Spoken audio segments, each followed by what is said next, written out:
Avaliação, gravando. Vamos? Hey, Mike, are you ready? We're starting? Okay. So the first question, Mike, is what is intelligent design? What is design? What is it that is intelligent?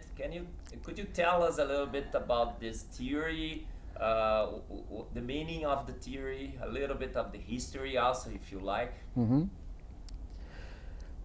Intelligent design has been an idea in science and culture since the early Greek philosophers, about 500 years before Christ. People noticed then that the world around us, the laws of nature and the life we have fit together so well. It seemed that somebody had put it together. And that idea persisted even as more and more facts about life came to light. There was a physician in Rome named Galen in the year about 100 or 200 AD, and he was the most prominent scientist of his time who did anatomical work, and he just marveled over the design of the human body. He saw that the organs and systems of the body were fit very well for their purposes, and it seemed as if a mind were behind life. So design is actually recognized by seeing how different parts fit together to work together. You look at the physical parts and notice that they are well adjusted to their purpose. And the idea of design was dominant among all thinking people for up till at least the year 1850. There was a man named the Reverend William Paley in the year 1800 who put together a famous argument called the watchmaker argument.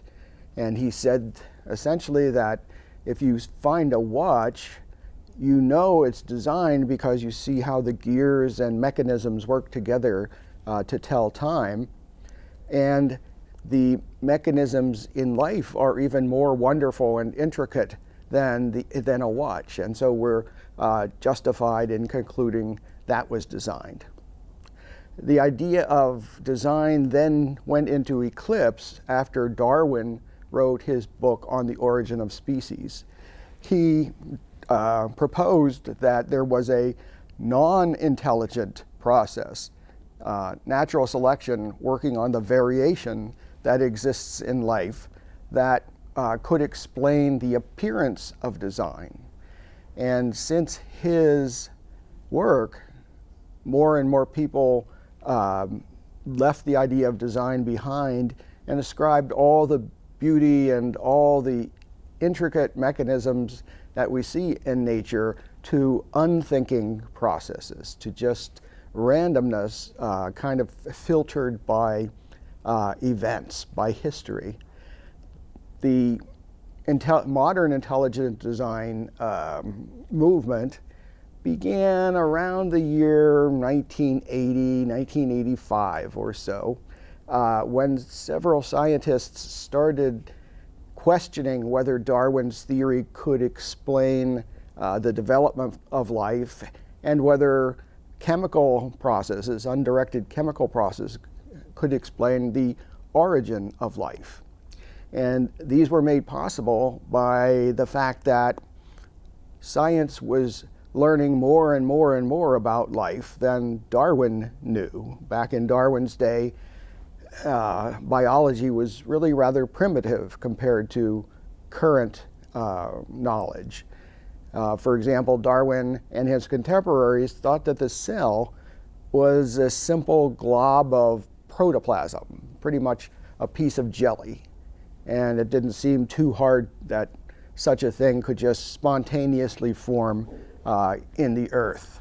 So they didn't think the origin of life was a big deal. But then when DNA was discovered and metabolism was discovered and the molecular machines that are found in the cell were discovered, people started wondering whether life could spontaneously arise, and the problem has only grown worse as we know more and more. So with this as a background, as biology has increased its knowledge, more people have questioned whether unintelligent processes can produce life.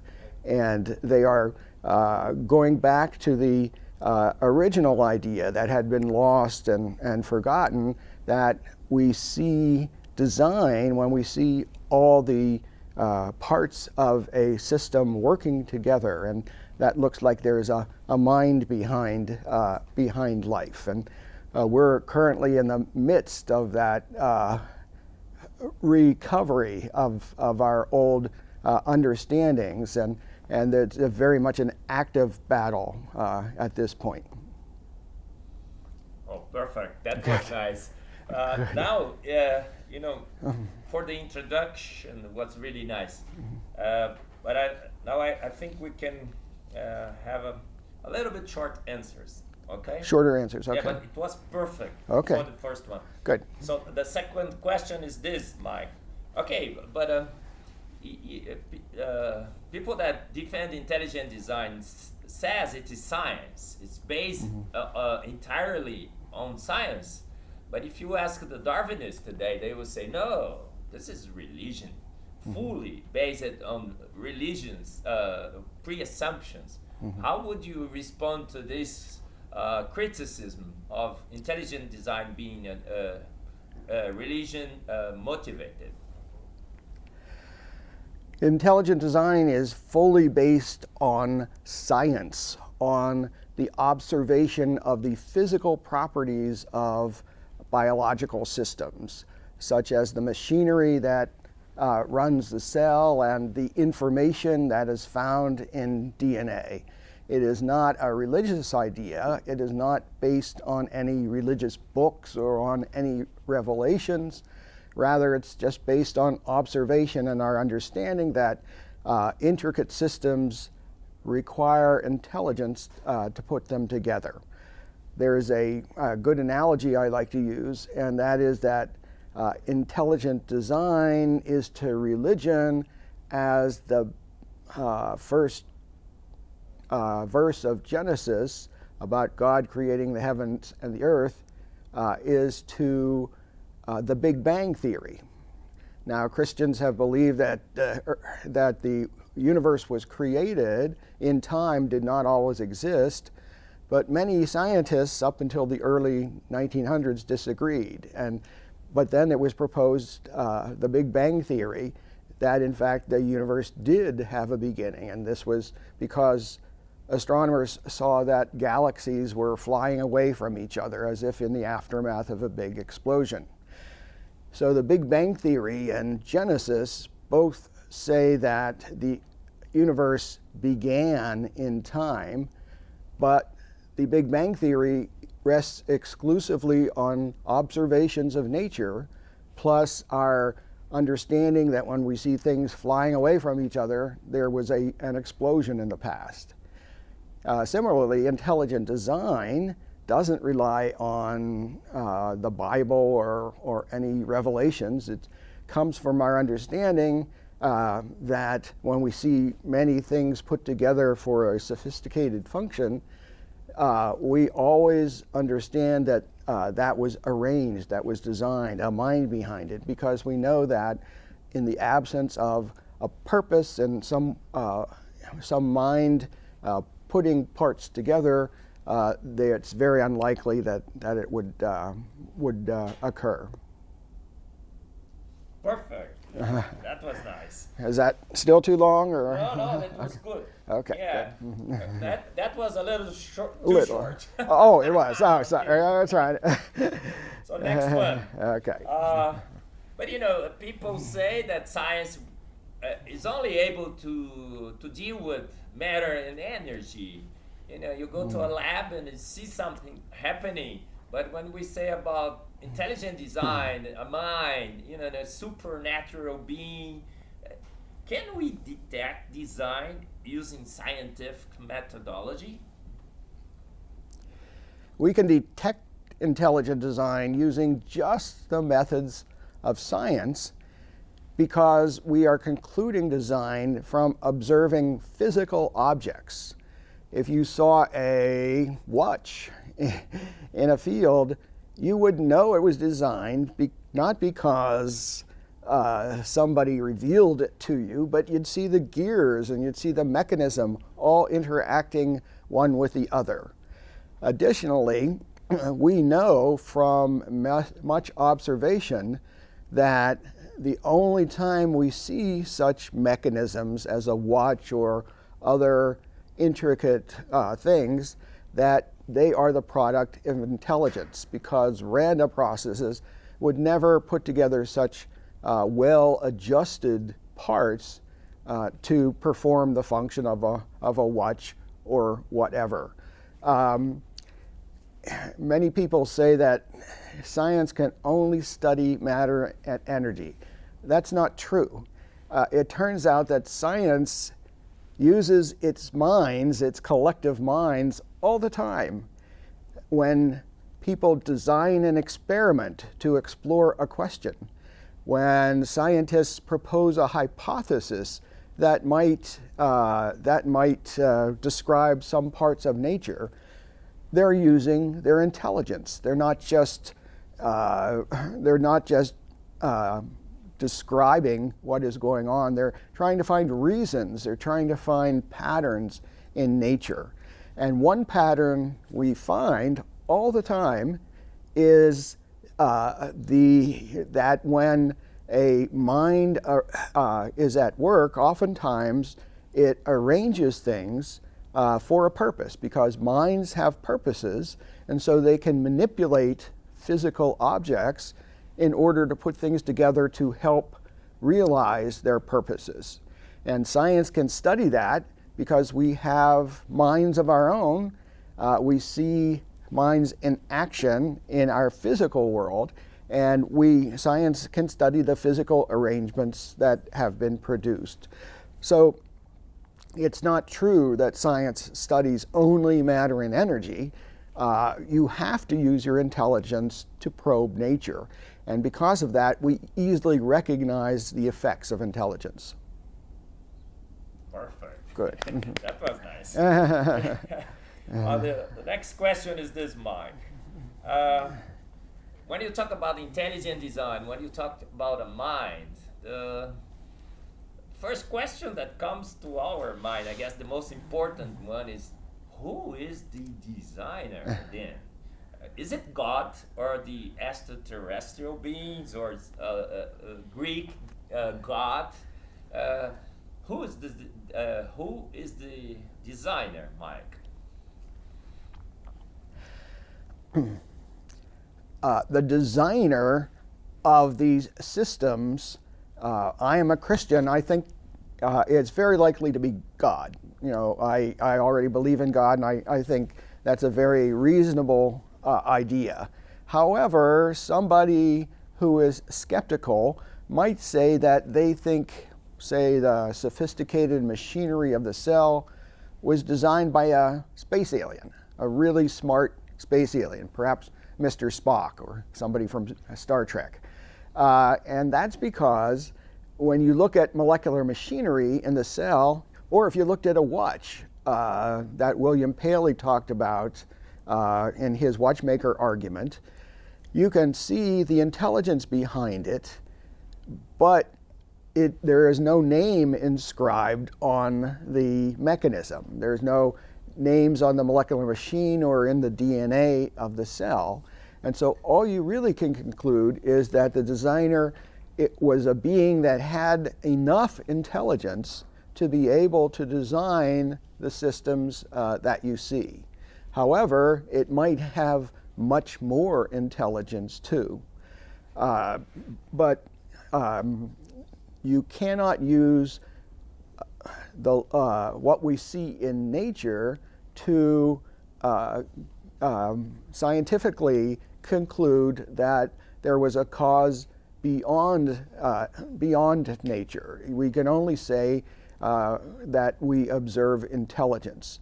Now, this is not to say that we humans cannot reason from our observations of nature to God or a higher being, but we would have to use the methods of philosophy and theology and history to help guide our thinking. We would have to think outside of simple science, which is restricted to a rather mundane level of description.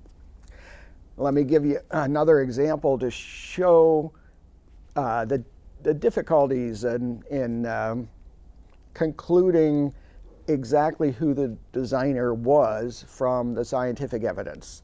About 10 or 20 years ago, the journal Nature, which is the most prominent science journal in the world, published a fiction story by a science writer. And the gist of the story was that everyone had finally agreed that the universe was designed and all the life in the universe was designed. But they said the designer was a physicist from a superior universe, and that somehow it used physics to make the universe. It was a silly story, but for our purposes here, it shows that you can't go directly from the design to identify the designer. Who designed it, how it was designed, when it was designed, and a number of other questions are very interesting, and perhaps we can figure out the answers to them at some point. But the question of whether something was designed is completely separate from those, and you see that immediately in the system that you're observing. As a matter of fact, you wouldn't ask those other questions of who designed it, how it was designed, and so on, if you didn't know it was designed in the first place or really looked like it was designed. So the question of design is separate from a scientific question of who the designer was. But I think philosophy and theology can certainly help us in inferring who the designer was. Nice. Okay.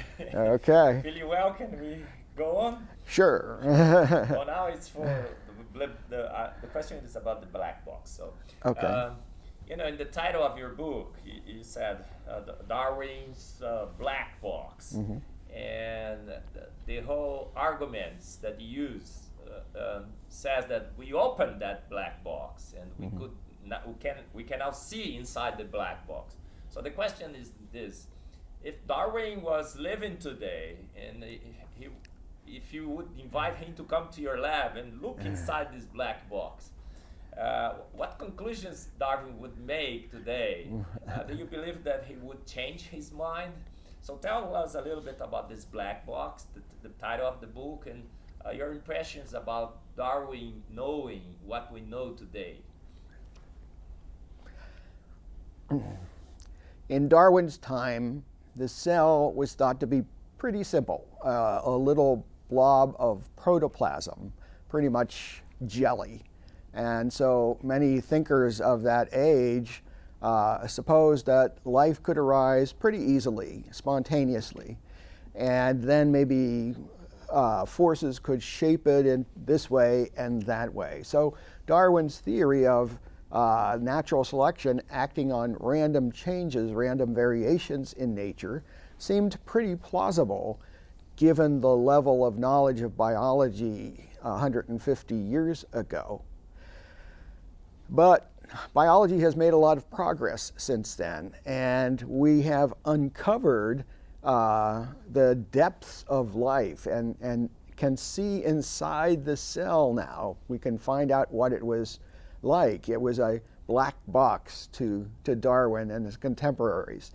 And what science has found is that there are machines in there, literally machines made out of molecules, little trucks and buses that take supplies from one side of the cell to the other. They're little signposts made out of molecules that signal whether the truck or the bus should turn right or turn left. And there's information in DNA. None of this was known to Darwin or his contemporaries. An interesting question is, what would Darwin think of all of this? Would he change his mind? Would he have refrained from proposing his theory in the first place? Well, that's interesting, and of course it's very speculative. It's essentially saying, what if Darwin knew that inside the cell there were little molecular watches and other machinery that William Paley would point to as evidence of design?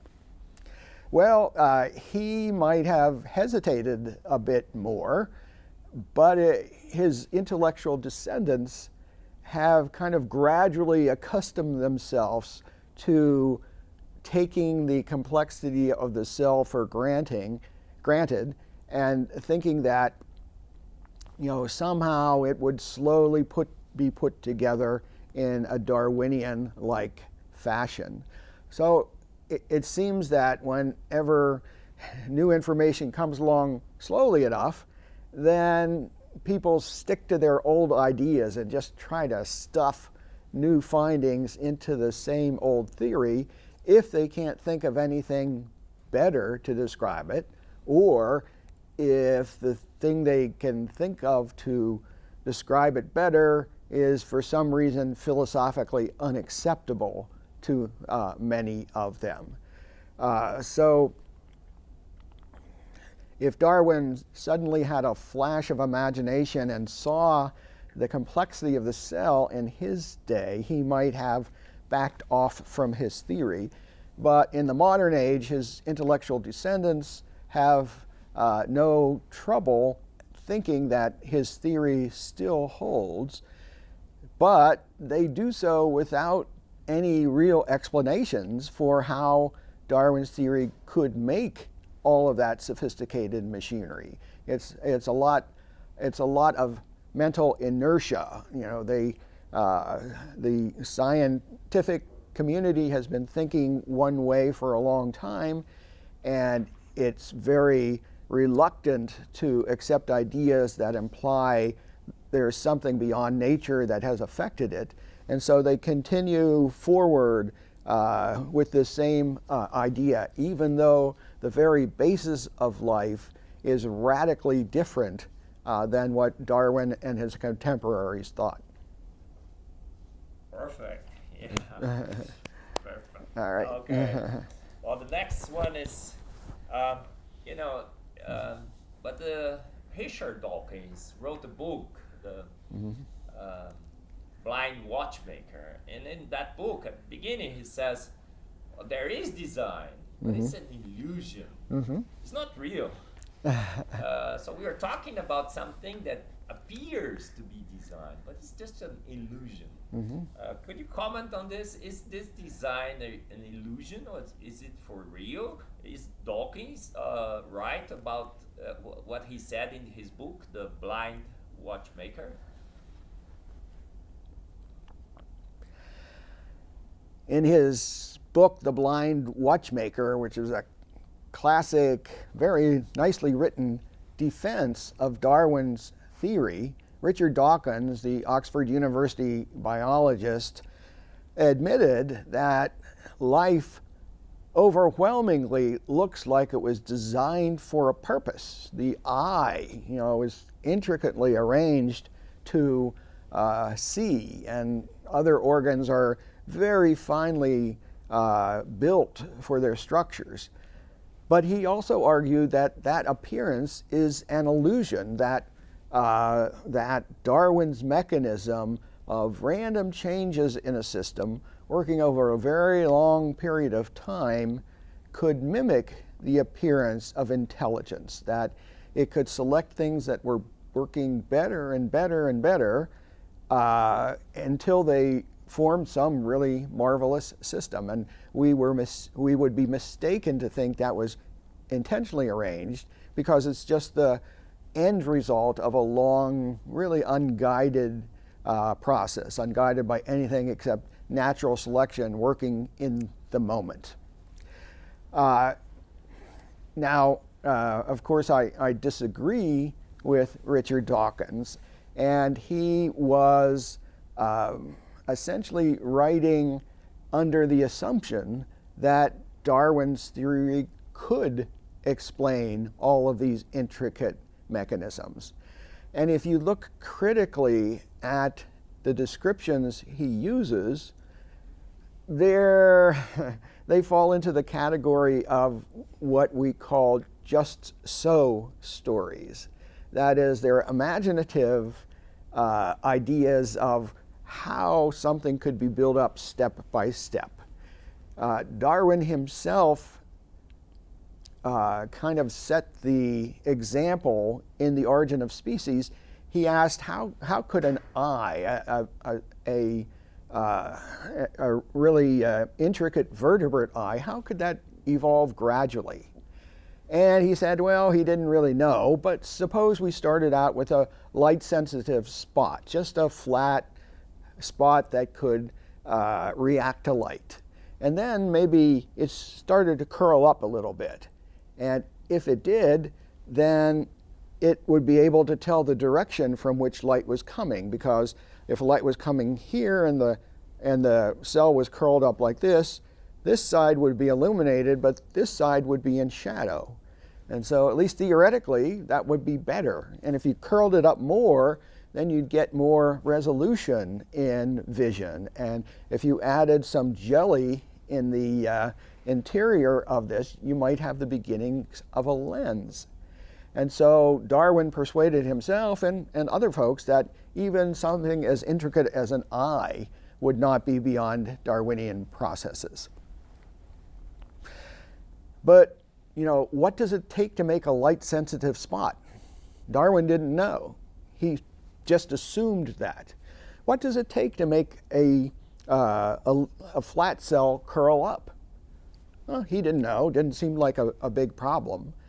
But modern science has shown that the mechanisms which take a photon of light and allow it to be the signal to be transferred to a brain are extremely intricate. There's a little molecule called retinal, which is kind of a linear molecule, but when the photon hits it, it snaps like this, and that's like a switch. It forces a change in a molecule called rhodopsin to which it's bound, and that makes it change shape, and that unleashes a whole cascade of intricate molecular machinery, which eventually is recognized by the brain as vision.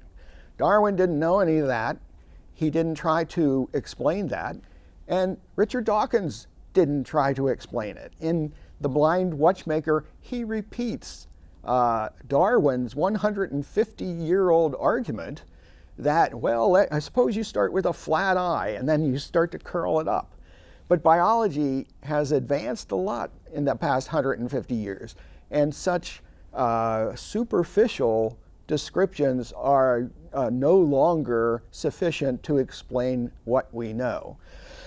So Richard Dawkins, of course, is a very strong Darwinist, a big fan of Charles Darwin, but we have to move out of the 19th century. We're in the 21st century now, and we know that little eyes don't just curl up on their own and so on.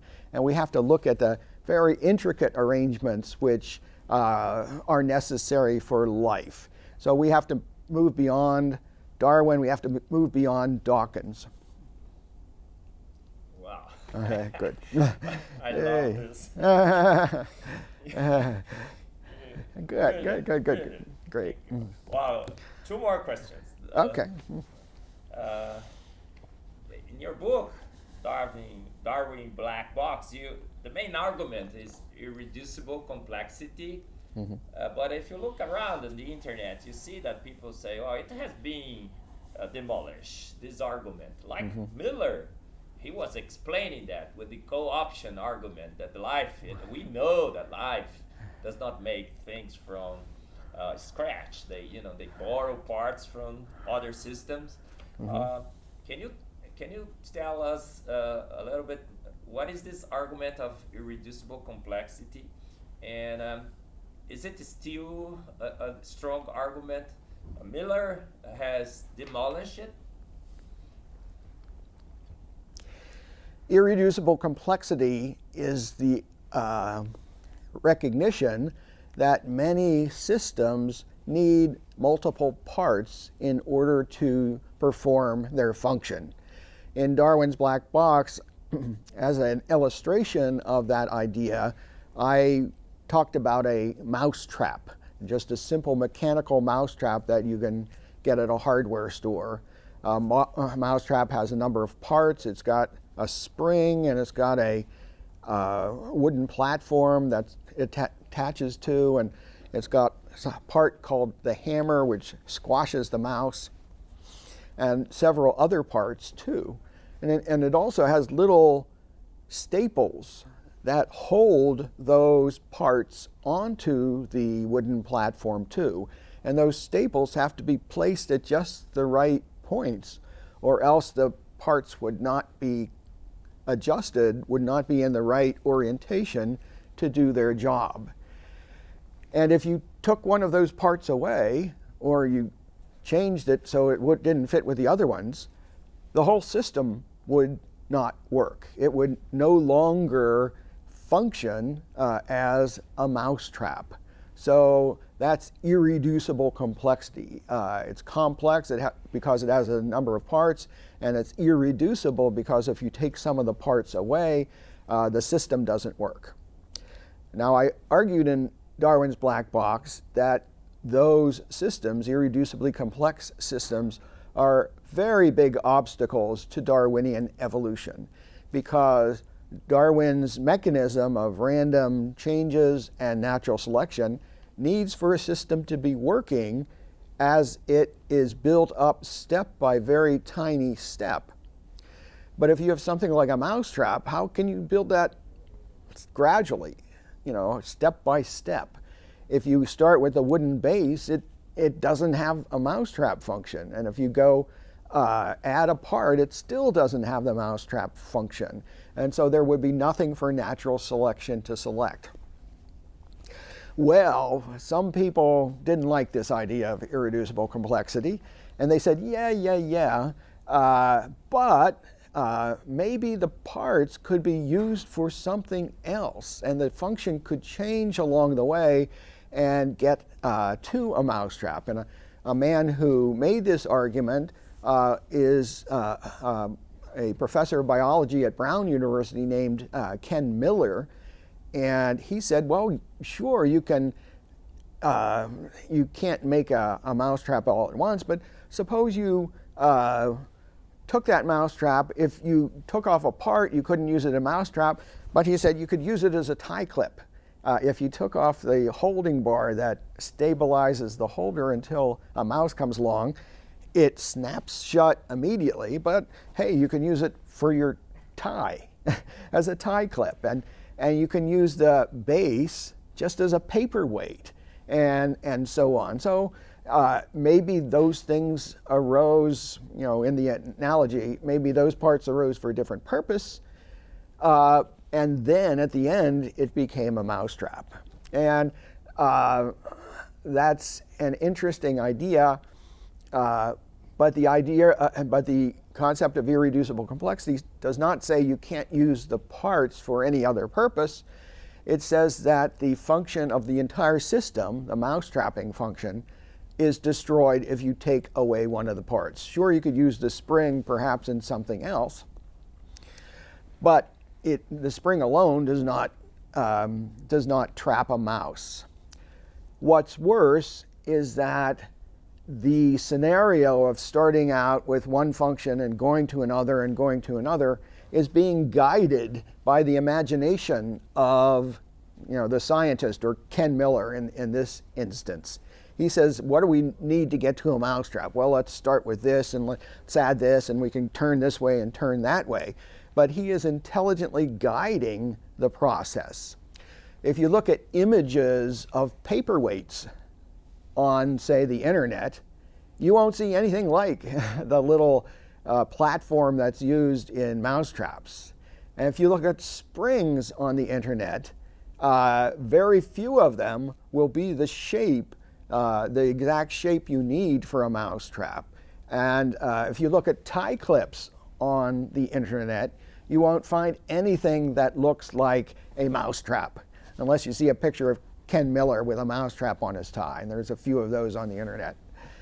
So as a matter of fact, if you were trying to, or if you wanted a paperweight and you changed it and selected the best paperweight or the best tie clip at the stages where you were developing that, you would develop it into a very different structure than the one you need for a mousetrap. So you have to be very careful in these things, because it's easy to fool yourself that nature would take the mind that you, as an intelligent being, would see from one state to another.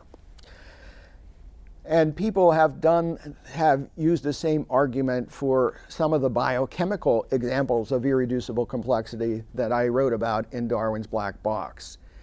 In one example, I wrote about the bacterial flagellum, which is literally an outboard motor that bacteria use to swim. It's got a number of mechanical parts. It's got a propeller and a drive shaft and a motor and clamps to hook it onto the bacteria membrane and many others. And I said it was irreducibly complex. And again, Ken Miller, who has been a vocal critic of intelligent design, said, well, yes, but a couple years after Darwin's Black Box came out, another system was discovered that was very similar in some respects to the bacterial flagellum. And it had much of the machinery at the base of the flagellum, but it was actually used to inject proteins, poisonous proteins from a predator bacterium into a prey bacterium, because they have to eat too, and some of them eat other bacteria, and they inject poison proteins that kill the bacteria, and then the predator consumes it. And the base of that looked reminiscent of the flagellum.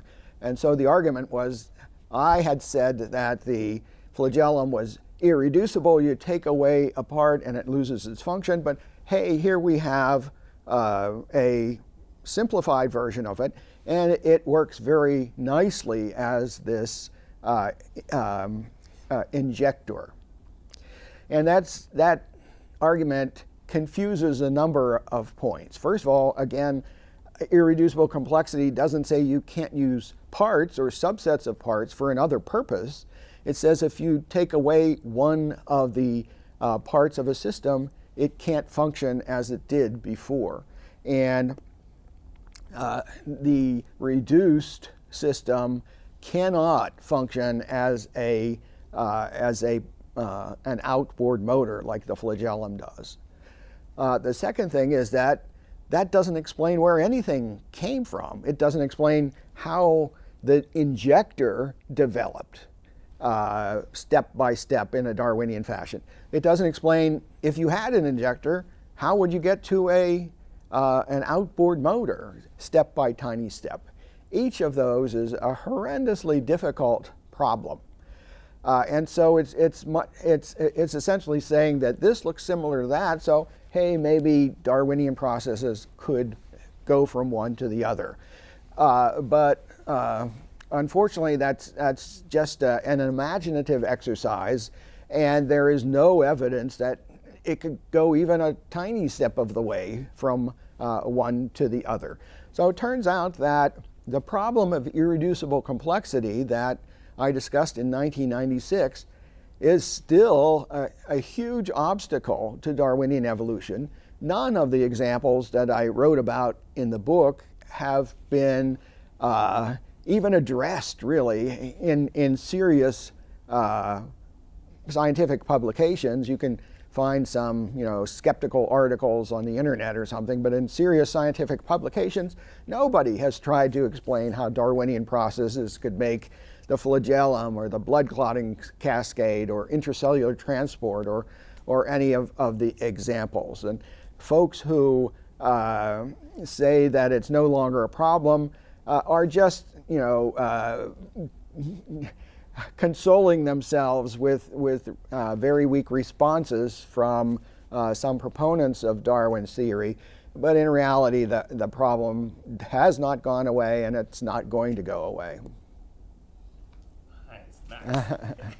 That was a little long. No, that's good, because I was recently in a debate in a federal university, and the professor who was debating now is in a week or so, he's going to a seminar on irreducible complexity and how it was, refuted or demolished by evolutionists. Okay. So I would be very.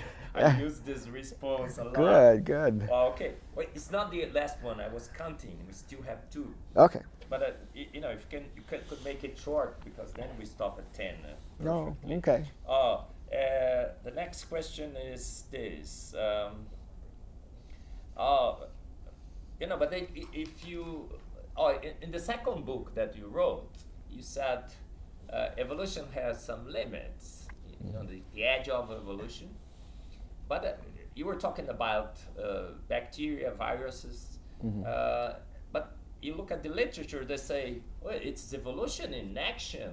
We have observed evolution in the lab on the how the viruses and bacteria they have evolved. So can you comment on the limits of evolution, and also if those data that they claim to have observed evolution happening in the lab, is this true? In the past 30 years or so, scientists have been doing evolutionary experiments in the laboratory.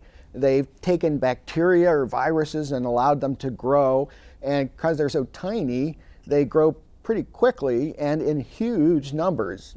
Trillions of little bacterial cells have been tracked for tens of thousands of generations, and news stories have come out saying, oh, they're evolving, they're changing, they're growing better, faster, and so on, and all variations on that. But what they usually don't tell you is that virtually all of those mutations, the helpful mutations, the ones that allow it to grow faster, are ones that break genes or degrade genes that were already there. They're not building new complex systems. They're destroying complex systems.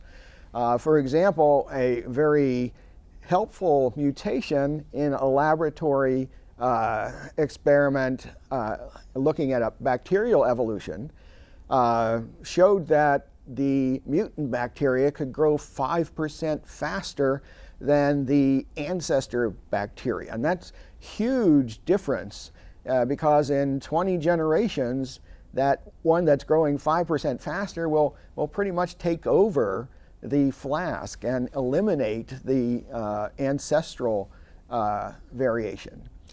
But if you look at the molecular details, which is where you have to go to evaluate Darwin's theory, because mutations are changes in molecules. They're not just changes in the outward features of an organism. So if you look at the molecular changes in that bacterium, it turns out that the genes that make a particular kind of sugar called ribose were destroyed. They were wrecked by another piece of DNA which randomly inserted in them and destroyed their function. And that helped in the circumstance. It turns out that removing or throwing away parts can be beneficial in some instances. For example, suppose you wanted your car to get better gas mileage and your life depended on getting better gas mileage right now. What could you do quickly to achieve that? Well, you could take off the hood and throw it away. You could take out the spare tires in the back seat and throw them away. And the lighter car might now get better gas mileage, and that might help in the circumstances, but you've only achieved that by throwing away things that had been useful in other circumstances, and you're missing those now, and that doesn't explain where the car came from in the first place, or even the hood or the seats that you threw away. As science has advanced and developed the technique to look much more closely at the mutations, the DNA changes that accompany evolution, we're learning that the large majority of helpful, beneficial mutations are indeed the ones that break genes or throw them away. And I call that devolution rather than evolution, because you're becoming simpler, not more complex. So don't be misled by big news stories on how fantastic evolution is, because when you soberly examine the process behind it, you see that they're not increasing in complexity or sophistication. Rather, it's the opposite. Perfect. Okay, wow. That's the last one. So let's see which one I'm selecting for the last one. Okay.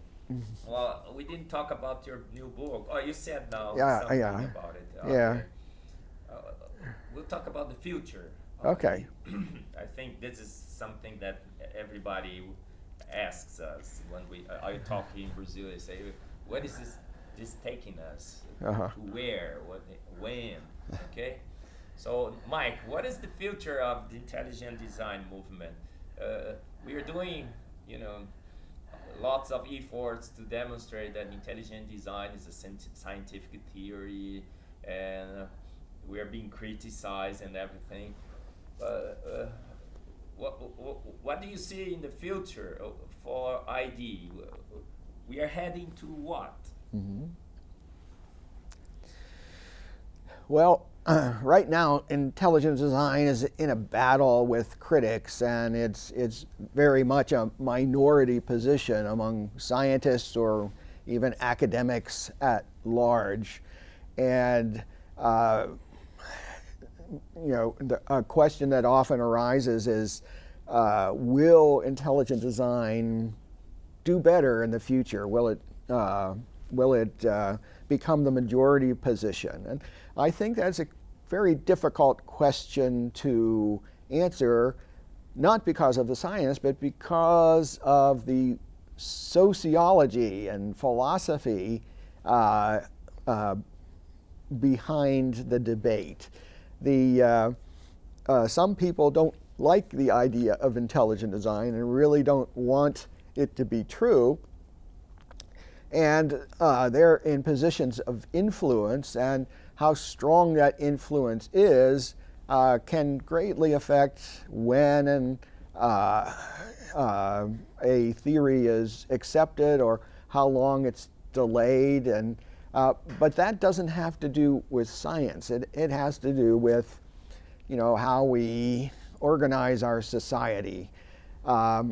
The important thing to me is what are the results showing? What is the science, the experiments showing? And as I argue in Darwin's Black Box and in my new book, Darwin Devolves, the more and more we know about life, the greater the complexity and sophistication we find there, and the less and less we see Darwin's mechanism being able to do at the molecular level of life. And the stronger and stronger the argument for intelligent design becomes. So I'm serenely optimistic that intelligent design will win out at a point in the future, just because you can't deny the data forever, and the data are just becoming more and more insistent.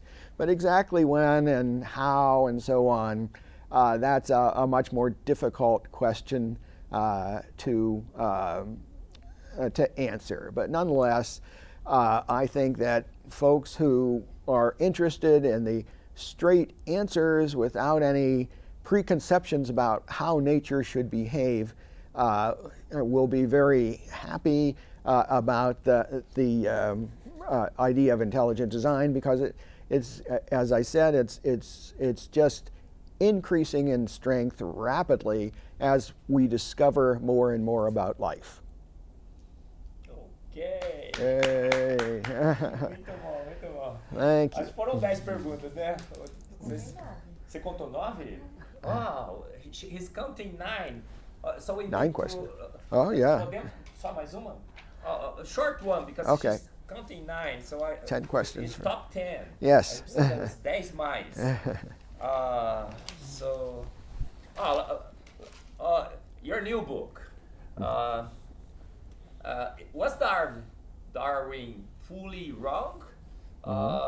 In your book, it seems that you are claiming that Darwin was not wrong, actually. Can you tell us about this? The question, if you would be asked, was Darwin fully wrong? How would you reply in the light of the new arguments that you make in this new book, Darwin Devolves?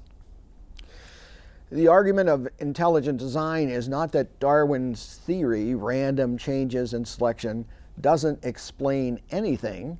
It's actually very important, very medically important, and important for agriculture and other things too. But it changes things around the margins of life. It doesn't construct new machinery.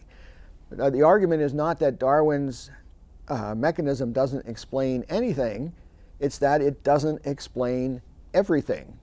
And since I wrote Darwin's Black Box, I've been anxious to find out, well, where is it reasonable to draw the line between what is possible from undirected causes like random changes in selection, and how far deep into biology design has to extend in order to get the world that we see. And so I was looking for the edge of evolution, which is the title of my second book. But in my third book, Darwin Devolves, which has been published recently, I think that the edge of evolution is somewhere around the level of the biological classification of family, like the difference between cats and dogs. That once you have an organismal family, like say cats, well, if you have a generic cat, it might diversify into a domestic cat or a tiger or lion or jaguar or such, but it will never change into a dog. Nonetheless, by Darwinian processes, I think a category of organisms can diversify and fill various niches on the earth, and that's terrific, but it's limited. It can't go beyond a certain level of biological explanation, and the diversification process is mostly by losing genes, by losing information. And that can go on for a while, but ultimately an organism has adjusted so often that it doesn't have the dispensable genes left that it can break to adjust further, and it might go extinct. But Darwin's mechanism certainly does explain some important questions about biology, but they're at the minor level, at the surface level of life. The deep mechanisms of life required intelligent design.